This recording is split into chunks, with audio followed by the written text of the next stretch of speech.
Good morning and welcome to the Gospel from Patmos, written by John Paulian. It's April 19th and my name is Donna Marie Duncan.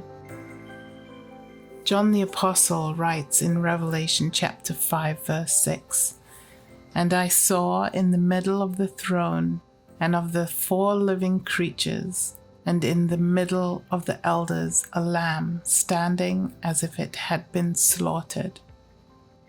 Think how shocking these images might have been to the first readers of this book. Revelation chapter 4 and 5 portray God as an all-powerful creator. It seems that he can do anything he wants.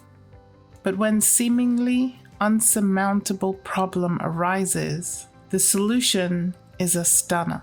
God solves the greatest problem in the universe through a slaughtered lamb. Why doesn't an all-powerful God deal with such problems through his infinite power? Why doesn't he just make things happen? Why does he take such a huge risk by sending his son to earth, knowing that people will reject and brutally murder him? Because good things happen when someone takes risks.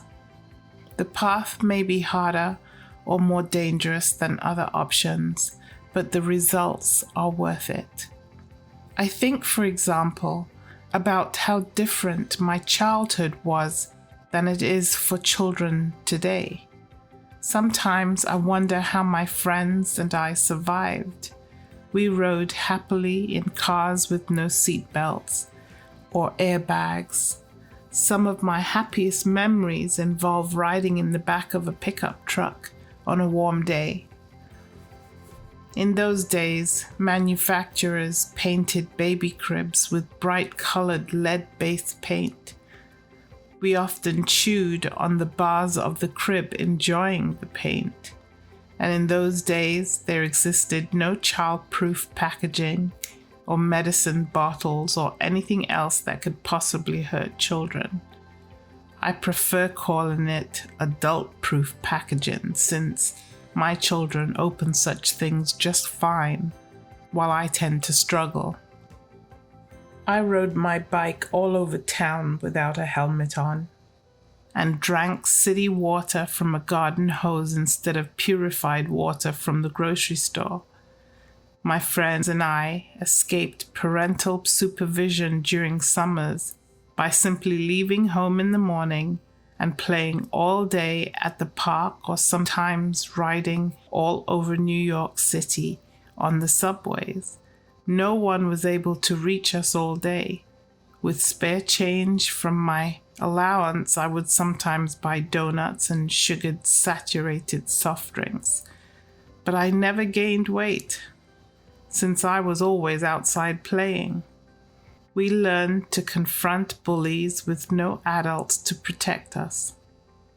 You may be shocked at some of the risks that my friends and I took, but my generation produced some of the greatest risk takers and problem solvers the world has ever seen.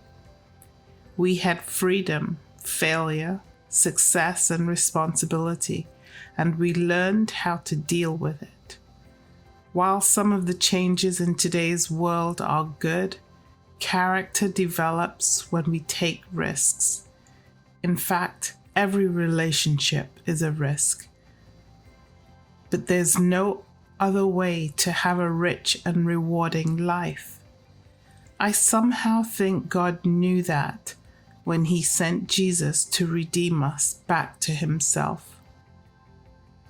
Dear Lord, thanks for taking the big risk when you came to save us.